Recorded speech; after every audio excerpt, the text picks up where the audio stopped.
Bonjour, je m'appelle Claude Tessier, j'ai 53 ans, je suis chez Carrefour depuis 1999 et aujourd'hui je travaille à la finance et à la gestion d'import. Et voilà, à l'âge de 6 ans, on a décelé chez moi une surdité totale et complète d'une oreille. Et ce jour-là, c'était un petit peu dramatique, surtout pour mes parents, parce que moi je m'en étais aperçu, j'avais commencé déjà à vivre avec. Et j'ai attendu, malgré tout, à l'âge de 50 ans pour être appareillé. Il y a deux raisons essentielles. La première, c'est que j'ai eu la maturité pour le faire. Et la seconde, surtout, c'est que c'est difficile à vivre d'être toujours pris pour quelqu'un qui ne comprend pas, qui doit faire répéter les gens. La raison pour laquelle j'ai fait cette RQTH, c'est d'être reconnu, mais une reconnaissance qui est une reconnaissance entre ses pairs. Et une reconnaissance entre ses pairs, c'est important pour pouvoir agir dans un groupe et amener les gens qui n'ont pas encore sauté le pas, amener ces gens à le faire. Je suis RQTH, c'est une certification au même titre qu'on peut avoir un diplôme. Bien, c'est un peu un diplôme qui nous rembourse de ce que la vie nous a fait souffrir. Alors le premier conseil, c'est à mon avis le plus important, c'est de se reconnaître soi-même.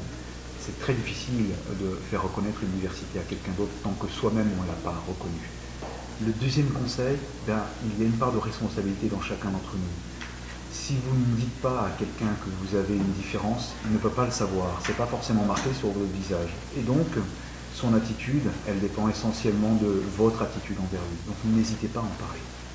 Et le troisième conseil, et celui-ci est aussi très important, et c'est ce qui m'a permis à moi de sauter le pas, c'est d'avoir un vrai projet. Moi, j'ai décidé de partager avec tout le monde aujourd'hui ma diversité, et de montrer à tout le monde que c'est possible d'en avoir une, c'est possible de l'accepter et de la faire accepter. L'important avec la relation au management, c'est que les choses soient clairement établies. C'est de ne pas avoir eu peur, effectivement, de dire à son manager qu'on a un vrai problème, un vrai handicap. Une fois que les choses sont dites, elles sont claires pour tout le monde et chacun doit agir en conséquence. Bien, la RQTH, est-ce que cela apporte un plus par rapport à cette première démarche de dire non, foncièrement, je ne crois pas. Pour autant, professionnellement, cette RQTH vous apporte d'autres capacités, une autre aide. La RQTH en tant que telle n'apporte pas grand-chose. Sauf que du point de vue de la protection, du point de vue des aides, là c'est toute la différence.